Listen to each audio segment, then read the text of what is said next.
Comenzamos con la clase esta referida ya al bloque de Derecho Municipal, como ya habíamos dicho. Obviamente que en materia provincial algunos temas obviamente nos han quedado, pero nos estamos yendo del programa inicial y de la metodología que nos habíamos fijado y habíamos ofrecido a ustedes a través de este curso de Introducción al Derecho Público Provincial y Municipal. Entonces, aquí vamos a tratar, también en forma resumida, el régimen municipal en la provincia de Buenos Aires.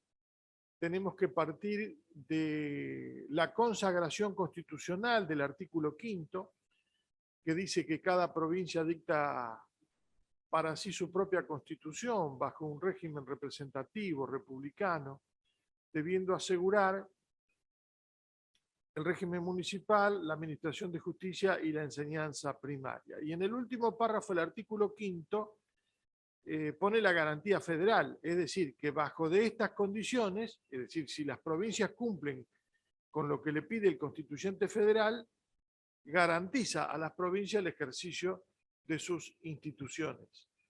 Este artículo ha sido creación de puño y letra por el convencional Juan del Campillo, porque no estaba en el proyecto de Juan Bautista Alberdi, y aparentemente también en forma inconsulta de los constituyentes estampó este tema de asegurar el régimen municipal. A partir de acá se dio toda la vexata cuestión del derecho público argentino, la vieja cuestión, para ver cuál era la naturaleza jurídica del municipio, si era autárquico o si era autónomo. Muchos entendieron rápidamente que asegurar era una especie de no solamente reconocer, sino seguir teniendo al régimen municipal como la descentralización en entidades públicas y políticas territoriales menores a la provincia. También debemos decir que, como no muchos lo tienen predicado en sus libros de doctrina, el municipio fue anterior al Estado. Esto lo dijimos en las primeras clases. Hacia 1810 había más de 10 partidos municipios en la provincia de Buenos Aires. Hacia 1820 había más de 20 municipios partidos en la provincia de Buenos Aires. Y hacia 1853 y 1854, por tomar los hitos constitucionales, lo que dan la formalidad jurídica para que un Estado sea tal, es decir, Constitución de la Confederación Argentina de 1853 y Constitución del Estado de Buenos Aires de 1854, había alrededor, o por lo menos más de 60 municipios partidos en nuestra provincia de Buenos Aires. También acaecía en cada una de las provincias, donde en el proceso de conformación de los estatutos constitucionales o de las constituciones provinciales en la segunda década del siglo XIX, ya había, no en la cantidad de Buenos Aires, pero muchos partidos municipios con sus respectivos cabildos. Es decir, que no se edificó la provincia sobre la ruina del municipio. El municipio estaba funcionando. Lo que estaba esperando esos municipios partidos era la consagración constitucional, la organización institucional de las provincias, como ocurrió en 1819, 1820 en la provincia de Buenos Aires, y bueno, el primer estatuto fundacional constitucional de Estanislao López en 1819 en la provincia de Santa Fe. Y así sucesivamente se fueron dando las otras constituciones de las provincias, que en número de 12, 13 y luego 14 fueron las fundantes de las llamadas Provincias Unidas del Río de la Plata, más luego llamado Confederación Argentina en 1853. Dicho todo esto, y haciendo este breve mensaje histórico, nos vamos a referir ahora en dos bloques, o en tres, si nos alcanza. Vamos a tratar rápidamente cómo se organiza el municipio desde el punto de vista de la normación, de los principios generales del derecho, y de los sistemas rectores específicos del derecho municipal. Y para esto vamos a hablar de fuentes no normativas y de fuentes normativas. Referido en este sentido y dividido en dos: la fuente normativa como principios generales que derivan de los principios que se inducen de las constituciones nacional y provincial, y los rectores específicos. Vamos a tomar lo que el decreto ley 6769/58 en la provincia de Buenos Aires nos otorga para la organización y la actividad funcional de las municipalidades, por sobre todas las cosas teniendo en cuenta el funcionamiento como institución del municipio, pero también de sus poderes constituidos. A continuación, vamos a compartir entonces las distintas fuentes de los actos municipales y sus efectos jurídicos. Fuentes no normativas. Y aquí tenemos los principios generales del derecho, es decir, que ni siquiera es necesario que esto esté escrito. Estos son principios generales del derecho: el enriquecimiento sin causa, la buena fe, confianza, el error común hace derecho, el fraude a la ley, abusos de derecho, imprevisión, etcétera, muchos contemplados también aplicables en el derecho privado, pero que indudablemente vienen desde el fondo de la historia de la creación del derecho y que son aplicables también, por ejemplo, este último o estos últimos en la vida de convivencia, y el de imprevisión sobre todo en materia de contrataciones, en materia de servicios públicos y de obras públicas. Los principios generales del derecho, ya podemos ir adentrándonos en el derecho argentino. Bueno, el principio democrático por el cual el sistema es representativo. No olvidemos el artículo 22 de la Constitución Federal, que dice que el pueblo no delibera ni gobierna, sino a través de sus representantes y autoridades creadas por esta Constitución. Y tampoco una persona o un grupo de personas no puede arrogarse peticionar en nombre de los derechos del pueblo, porque comete delito de sedición. Es decir, que lo democrático, que está conjugado también con el principio de soberanía, es un principio colectivo, no individual ni grupal.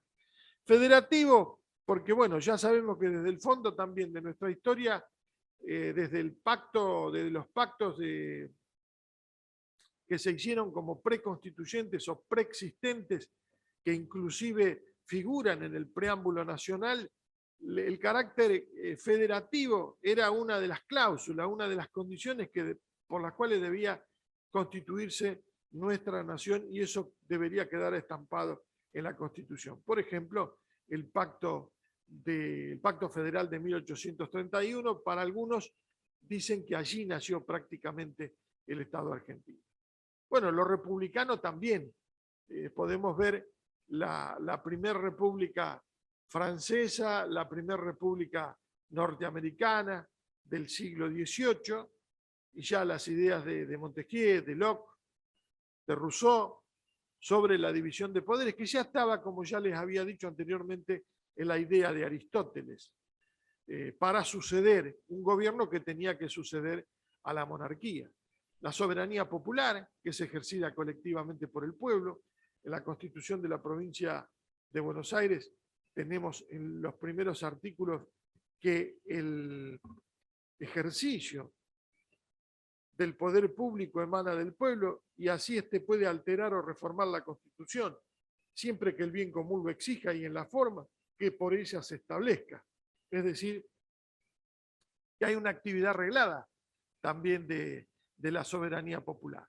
Los derechos humanos y sus garantías, que ya lo hemos visto, las garantías procesales, que también las hemos visto, son principios generales que, si unimos a este otro de vivir honestamente, darle a cada uno lo suyo y no dañar a otro, por decirlo también en latín, alterum non laedere, sum quici tribuere, y honeste vivere, estos principios que están en el fondo de la historia de la civilización y también en el fondo de la difusión del derecho de la civilización griega y romana, luego trasladada a todo Occidente.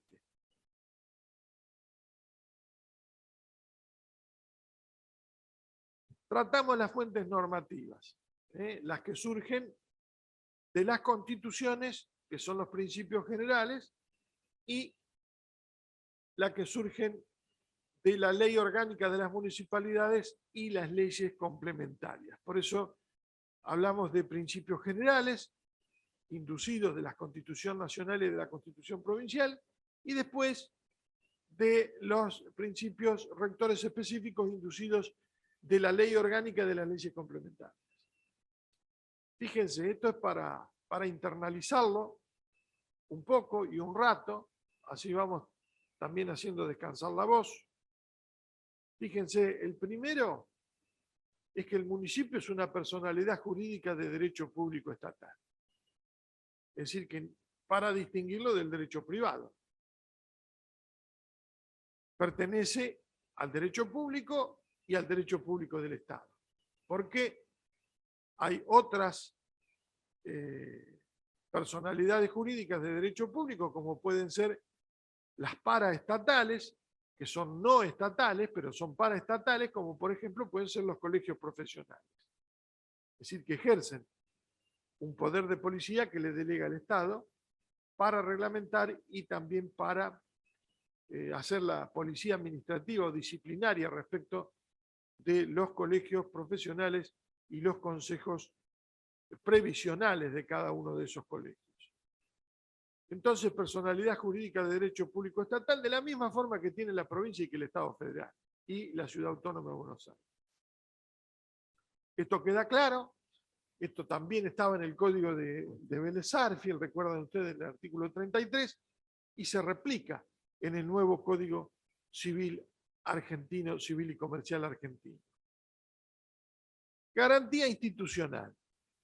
Esta es una garantía que surge de un juego armónico de la interpretación del artículo 5 de la Constitución Federal, que ya dije, del artículo 75, inciso 30, que son las facultades que tiene el Congreso, y del artículo 123 de la Constitución Nacional. El artículo 75, inciso 30, es el que dice que inclusive en jurisdicción federal, tanto la provincia como el municipio tiene el ejercicio del poder de policía y también puede imponer tributos, sobre todo aquellos que son tasas retributivas de servicios. Por ejemplo, una universidad, la habilitación del kiosco de la universidad la tiene que hacer el municipio, no la hace el Estado federal.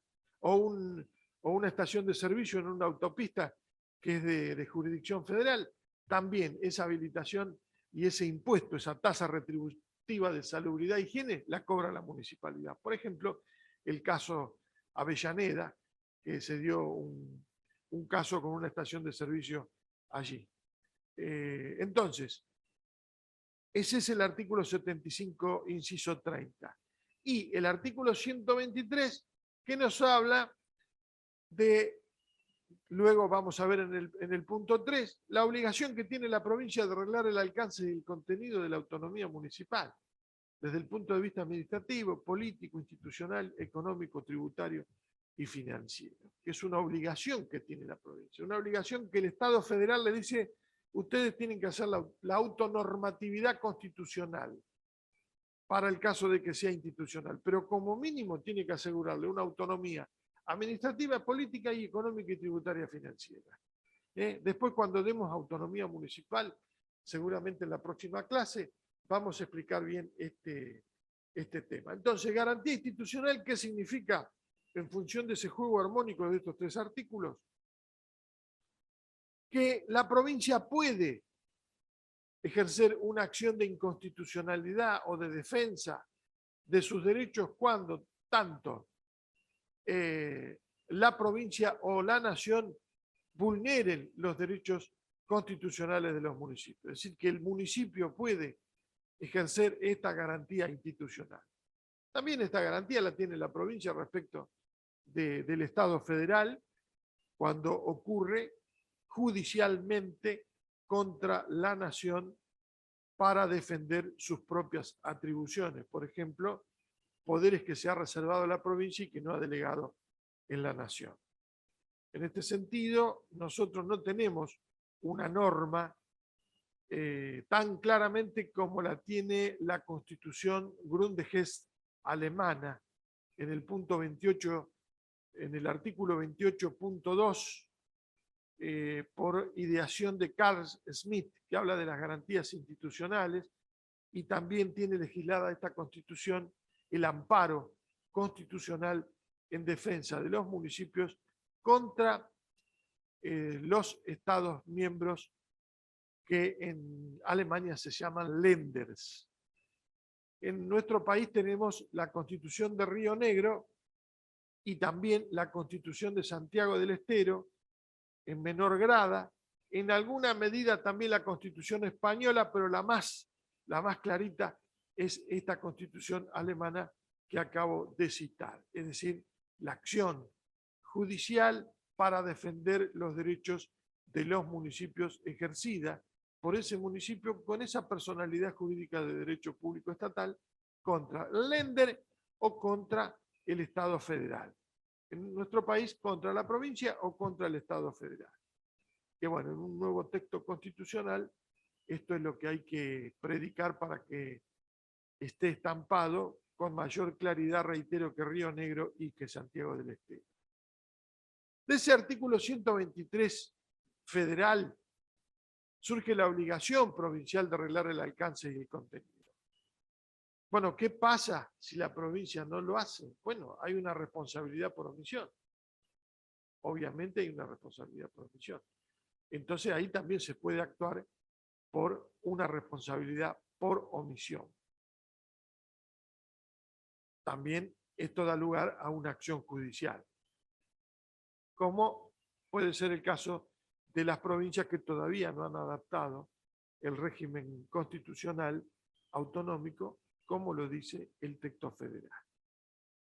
Bueno, obviamente que el sistema es el sistema republicano de división de poderes, de separación de poderes, de coordinación de funciones, que eso en gran medida lo tenemos cumplido en la provincia de Buenos Aires, donde tenemos un gobierno tripartito dividido en tres partes para el mejor funcionamiento: el ejecutivo, legislativo y el jurisdiccional a nivel municipal, que está encabezado por los juzgados de faltas en cumplimiento de la ley 8757 de juzgados de falta provincial. El origen democrático de las autoridades, que no queda ninguna duda, que al ser un órgano republicano, al ser una república representativa y republicana, tiene que tener el origen democrático de las autoridades elegidas por el pueblo, directamente por el pueblo, y después vamos a ver en los principios rectores específicos cómo esto se va a replicar tanto en la Constitución como en los principios rectores específicos de la Ley Orgánica de las Municipalidades. Trato amable del legislador con el poder municipal. Esta es una regla que surge del derecho internacional, justamente a través de un caso que se dio en la materia Rastrede, que es un caso, un leading case de Alemania, donde Alemania tiene una proficua experiencia y normatividad en materia de relaciones intermunicipales, de crear consorcios, de crear convenios, de generar uniones entre varios municipios y también de otorgarle funciones no solamente político-institucionales, sino también tributarias. Y en este sentido se le había dado a una región llamada Kreis, el Kreis de Rastrede en Alemania, y luego se le quiso sacar esa facultad o atribución de crear tributos, y la Corte alemana, el Tribunal Superior de Alemania falló en favor de mantener esas funciones, teniendo en cuenta que no estaban dadas las necesidades o las causas extraordinarias para que se sacara así caprichosamente o sin ningún fundamento ese atributo que tenía esa región del Kreis de Rastrede en Alemania. Entonces, aquí tenemos el principio de trato amable del legislador con el poder municipal. Cuidado, hay que tener cuidado de sacar funciones o atribuciones que ya están andando, que ya están funcionando, porque puede afectar justamente esa autonomía y esa especie de independencia que tienen las municipalidades cuando hacen este tipo de convenios intermunicipales entre sí para diversos motivos, para crear empresas, para explotar servicios públicos o para hacer obras públicas en común. El control vecinal de obras públicas es un principio que surge de la Constitución de la provincia de Buenos Aires.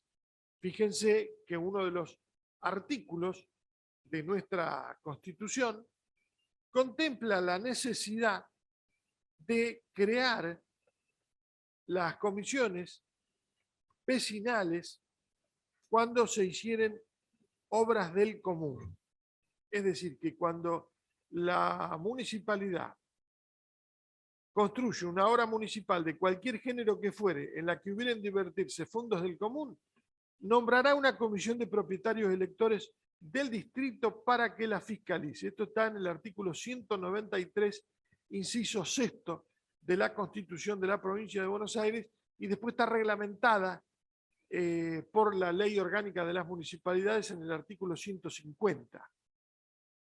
Respecto de las incompatibilidades, hay una gran variedad de incompatibilidades que después se pueden analizar como subprincipios, que son subprincipios o rectores específicos y que surgen del sistema legal. El constitucional surge del artículo 53, que ya lo hemos visto, que no está en la Constitución federal, pero que sí está en la Constitución provincial. Por ejemplo, no puede haber dos cargos a sueldo en una misma persona, aunque uno sea provincial y otro nacional, con excepción de los de la docencia. Y se aclara que las comisiones eventuales serán reglamentadas a través de una ley específica.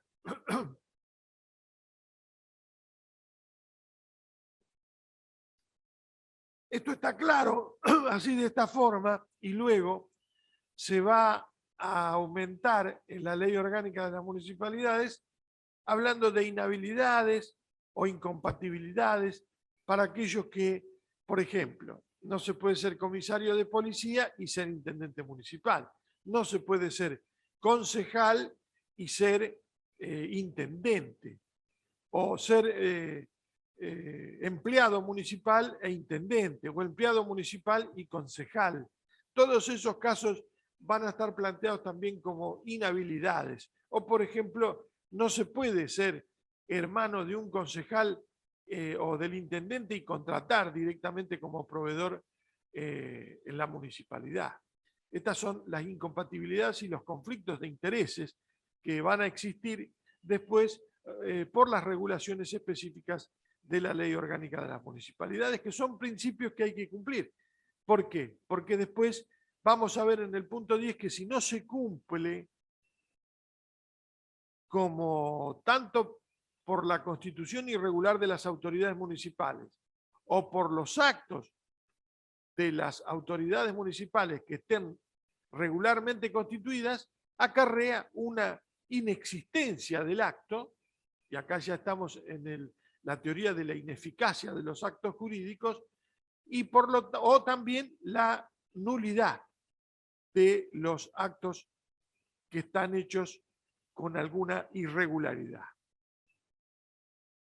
Eso está en el punto 10. En el punto 9, esto también surge del derecho comparado, lo hemos puesto acá porque también lo hemos visto en algunos fallos de corte, y acá nos salimos un poco de de la norma, citamos una norma prestada, que es la norma 225, segundo párrafo de Río Negro, pero esto sería de constitución eferenda para nuestra constitución provincial, que la ley especial deroga la general. ¿Qué significa? Que en el artículo 225, segundo párrafo de la Constitución de Río Negro, que cuando exista un conflicto de interpretación normativa entre un artículo y una función de la municipalidad con una ley provincial sobre una materia específicamente, históricamente inherente al municipio, la ley especial, que es la municipal, deroga a la general, es decir, que hay que aplicar la ley especial. Este principio se conoce en la doctrina y en la jurisprudencia como ley especial derogat generalis. Hasta acá, si ustedes van teniendo alguna duda, me van consultando, porque lo estoy tratando por primera vez así, porque de esta forma salgo del esquema normativo de la ley orgánica y nos introducimos a tratar los principios generales del derecho público, provincial y municipal. La carga pública de cargos municipales, fíjese, esto también está en la Constitución provincial. Los cargos de concejal, intendente y de mayores contribuyentes son carga pública. Es decir, que para excusarse, después vamos a ver, hay que tener una causa muy fundada. Después vamos a ver que la ley habla de la excusa para el concejal cuando se tiene una residencia a cierta cantidad de kilómetros, o cuando tiene más de 60 años, o cuando se perteneciere a otro partido político y quiere cambiarse de partido, que son o bien una enfermedad, es decir, que son causas bien fundadas en las cuales puede haber excusaciones, excepciones al tema de la carga pública.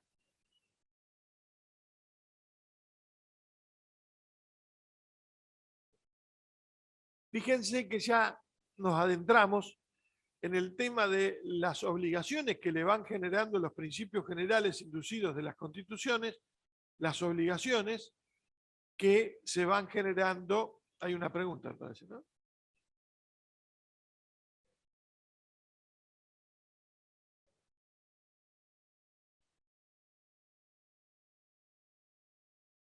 ¿Cuál principio? ¿El de ley especial derogat generalis?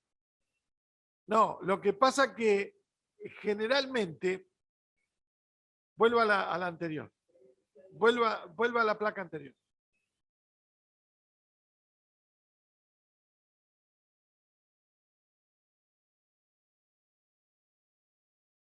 Ahí está. Esto significa que la provincia está incumpliendo su propia constitución. Porque por constitución se le da, vamos a suponer, por constitución provincial se le ha otorgado a la municipalidad a ejercer su poder de policía dentro de su órbita. Y por una ley inferior a la Constitución, le está sacando esa facultad. Es decir, que la ley general, sí o sí, es inconstitucional respecto de lo que la Constitución ya le otorgó, porque lo tenía por historia, porque es inherente, porque es connatural a la municipalidad que ha dictado esa ley especial. No es que la ley especial sea inconstitucional, la que es inconstitucional es la ley general de la provincia, porque bien se aclaró que es sobre una materia que constitucionalmente ejerce el municipio y que se le ha otorgado constitucionalmente. Yo dije históricamente e inherente a la administración municipal. Por ejemplo, miren, fíjense el tema de lo que pasó con la ley 11757, la ley de empleo público municipal, que tardó 20 años en establecerse, por parte de la Corte. Este es un caso ejemplar de la ley 11757, que se dictó allanando, vulnerando la facultad de las municipalidades de dictar su propio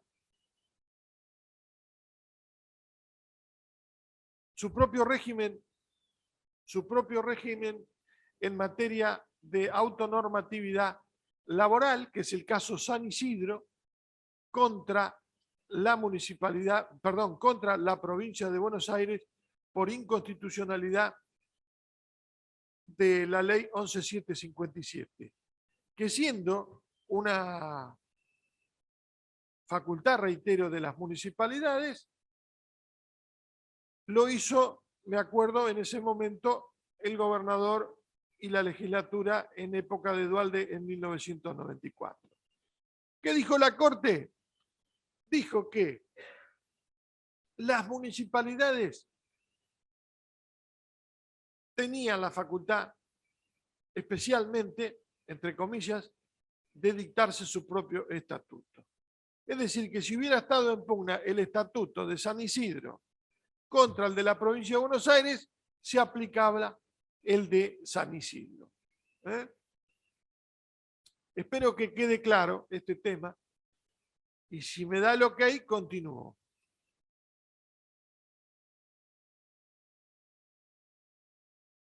Bueno, entonces continuamos. Ahí son las...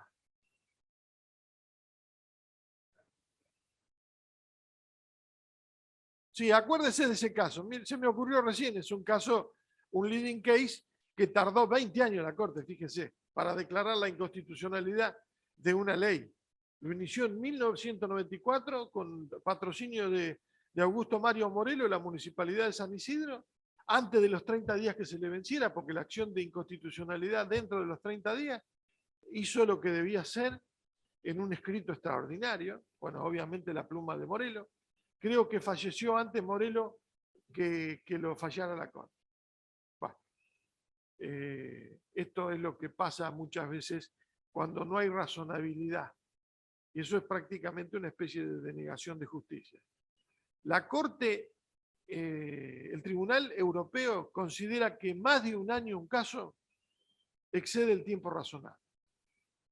No puede durar más de un año un caso judicial para resolverse. Con lo cual, le digo que lamentablemente estamos en otra órbita desde el punto de vista de la administración de justicia. Yo no me veo en el... ¿No? ¿No es necesario?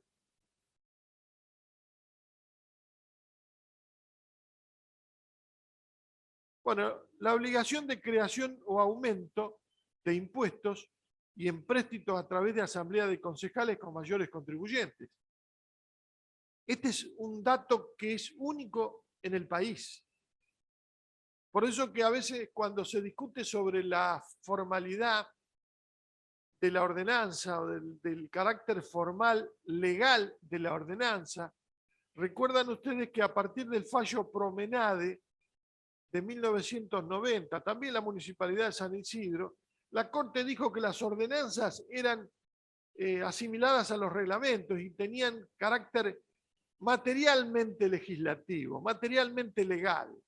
Nosotros en nuestro trabajo, nuestro libro publicado en el año 2000, Ley Orgánica de las Municipalidades, ya decíamos que la ordenanza es formalísima. ¿Por qué? Porque tenía todo un procedimiento cuyo incumplimiento acarreaba su nulidad o su inexistencia. Fíjense si no este tema del punto 12, que es un principio general en la provincia de Buenos Aires, de la creación o aumento de impuestos e empréstitos, que usted no puede ni crear ni aumentar impuestos municipales o empréstitos si no es a través de una asamblea de concejales con mayores contribuyentes. Y con todo un procedimiento que ahí abre la pauta a partir de mayo, que hay que inscribirse voluntariamente, que después, si faltan, los puede completar el Ejecutivo, se pueden completar con bloques políticos.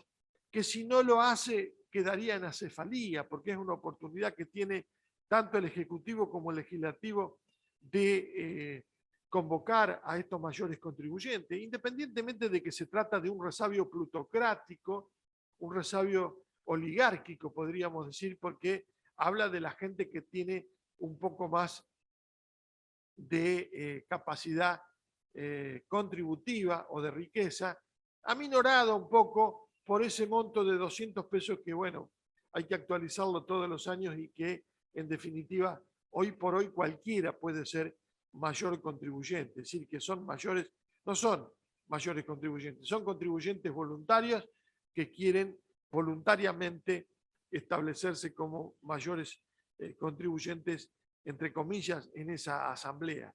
Pero este es un dato de la formalidad que tiene que tener esa ley impositiva.